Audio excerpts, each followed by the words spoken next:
Ayanna Jackson, what exactly happened with that incident?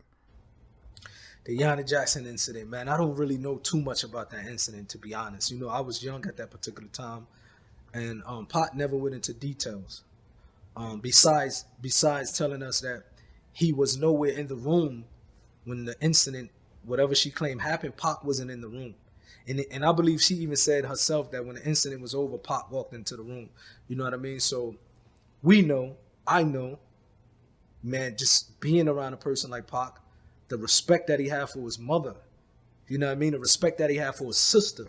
I know for a fact Pac would never rape a woman. That's 100%. I can vouch for that.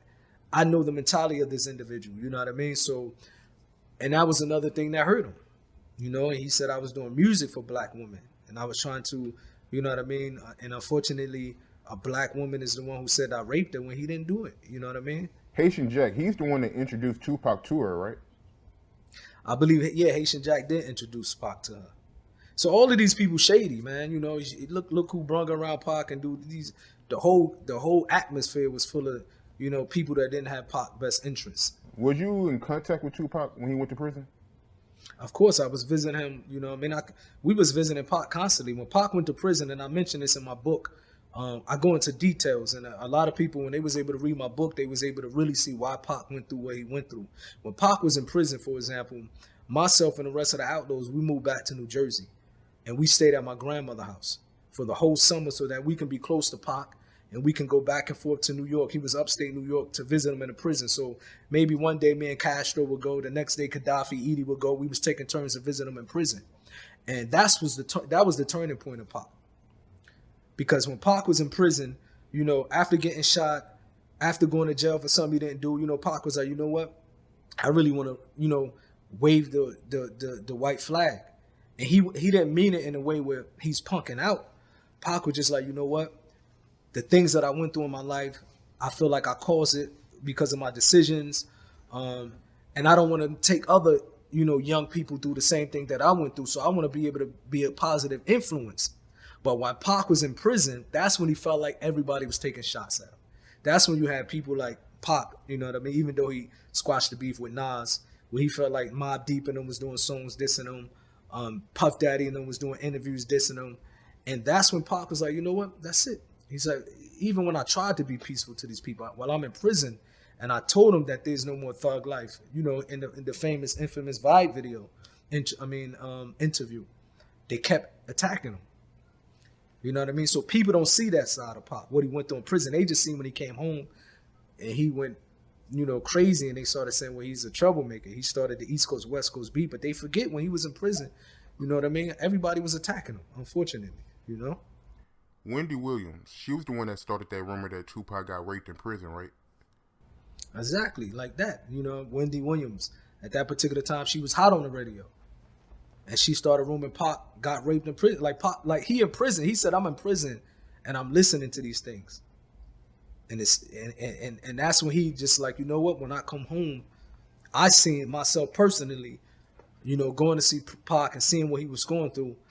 I seen the switch. I seen when, you hear people like, oh, he was front and he, no. They pushed Pac to that place. You know what I mean? They pushed him there and they took him there where he was like, he had no other choice after that. You know what I mean? They pushed him and they kept pushing him against the wall. So, of course, he reacted the way he felt like he had to. Donnie Simpson, he made some comments about Tupac too, right? Donnie Simpson, all of them was taking shots at Pac. Donnie Simpson from Soul Train.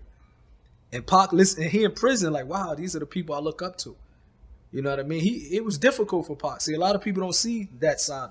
You know what I mean? They just see that somebody come out doing a hit 'em up. Of course, the lyrics, you know what I mean, was vulgar. Of course, the where I'm at in my life now as a Muslim, I don't agree with this stuff. But at that particular time, Pac had no other choice. They pushed him to do that type of stuff. They pushed him to become, you know what I mean, make the East Coast, West Coast beef, whatever, full fledged. And, he had, everybody took shots at him.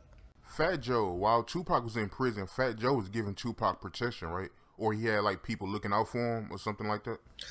I wouldn't say Fat Joe was giving him protection, but Fat Joe, he sent a kite to make sure Pac was good. You know what I mean? And that's another thing that a lot of people may not know. You know, Pac told us that personally. You know what I mean? And as you might have seen the interview with Fat Joe, where he clarified what happened. You know, the Puerto Ricans, you know, is strong in New York, and a lot of them was in prison with Pac. And Fat Joe, now he explained what happened. Greg Nice from Nice and Smooth was Pac homie. So Greg Nice called, Fat Joe and told him that, I guess Pac got into it with a few of the Spanish or the Puerto Rican homies. And Fat Joe did make a call because Pac said that Puerto Rican homies was coming to him saying, yo, Fat Joe told us to look out for you if you ever need anything. So Fat Joe did, you know what I mean? Make sure that Pac was one of the dudes who, make sure that his homies show some love to Pac in prison. Shout out to Fat Joe. That's the homie.